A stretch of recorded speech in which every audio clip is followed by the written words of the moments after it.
Conservative new media viewers and Lakers fans around the world, what's going on? It's me, Paul F. Villarreal, the NBA expert, and we're here to analyze and recap the Lakers' 100-94 loss on the road to the Cleveland Cavaliers.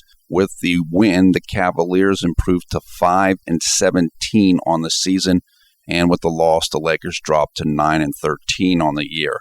Now, the Lakers have lost 3 games in a row, and they have lost 8 of their last 11 games. The Lakers are also 2-7 now on the road, and they are 4-8 under head coach Mike D'Antoni. Now, just some quick analysis on this game. This game was Cleveland had a good lead in this game for much of the game. The Lakers made a good push in the third quarter and in the fourth quarter.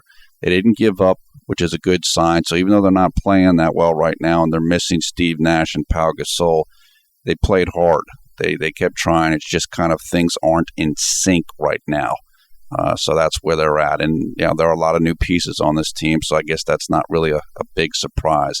I just feel like the Lakers' defense isn't good enough right now. Neither their base defense in the half court and also their transition defense.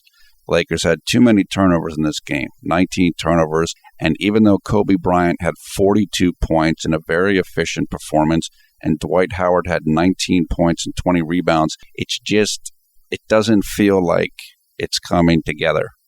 The teams they're not in sync. They're not in sync. So you're having individual spots of brilliance like Kobe or like Dwight Howard rebounding, but the team isn't functioning as a unit right now.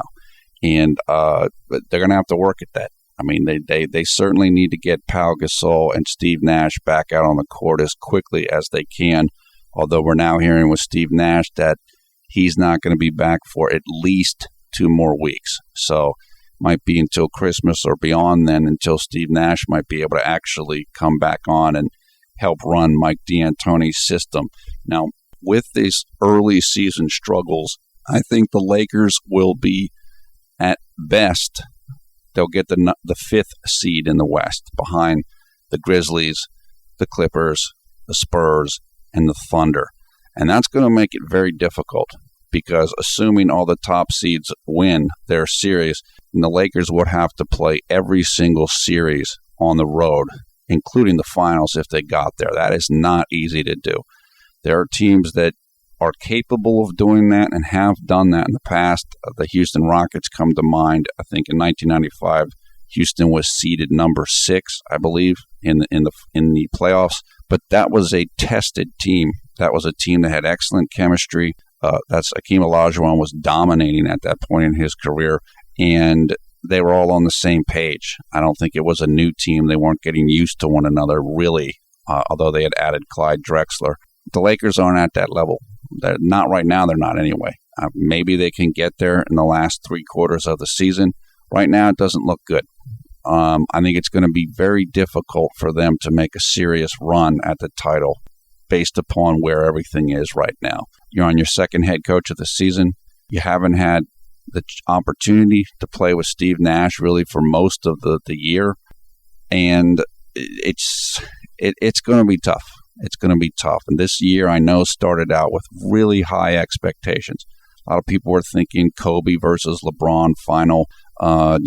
Honestly, I think the Lakers at one point in the season or whatever were they might have even been thought to be even a stronger contender than the Miami Heat to win the title. And now it's not looking like that. It's not looking that good as they're 9-13 and really struggling. Look, Cleveland is better than their record. They're a better team than 5-17 because Kyrie Irving missed a bunch of games and Dion Waiters, I think, has also missed games. Now, he didn't play again tonight, but so they're better than 5-17, but still, they're not that good of a team. And they really didn't get anything off of their bench tonight, and they still handle the Lakers, even with Kobe going crazy and scoring and Dwight Howard dominating. I mean, 19 points, 20 boards. Now, he struggled at the free throw line, didn't take a lot of shots, but he still dominated a lot of this game, and it's like it still didn't feel like the Lakers were ever really going to win. And that's a tough situation. I think there are going to be a lot of questions asked now of Mike D'Antoni and maybe even the ownership. Was Mike D'Antoni the right hire, et cetera, et cetera, et cetera. So this was a tough loss, but just got to keep going. Hopefully they can work it out, figure it out. The good thing is that with veterans like Nash and Kobe and Pau Gasol, those guys can figure things out quicker than younger players can. So you can't give up hope, but it's just tough right now. And so hopefully those guys can get healthy and get back in the lineup as soon as they can. So give us your comments below. Thumbs up, thumbs down on this video. We will have a full set of links in the video description below the video player to video highlights of tonight's game, box score, game stories. We will also have a link. You can come and join the Conservative New Media Facebook group. Have over 2,000 members there and counting. Love to have you come and join us. Once again, I am Paul F. Villarreal, the NBA expert. Thanks a lot for watching Conservative New Media. We will talk to you again soon.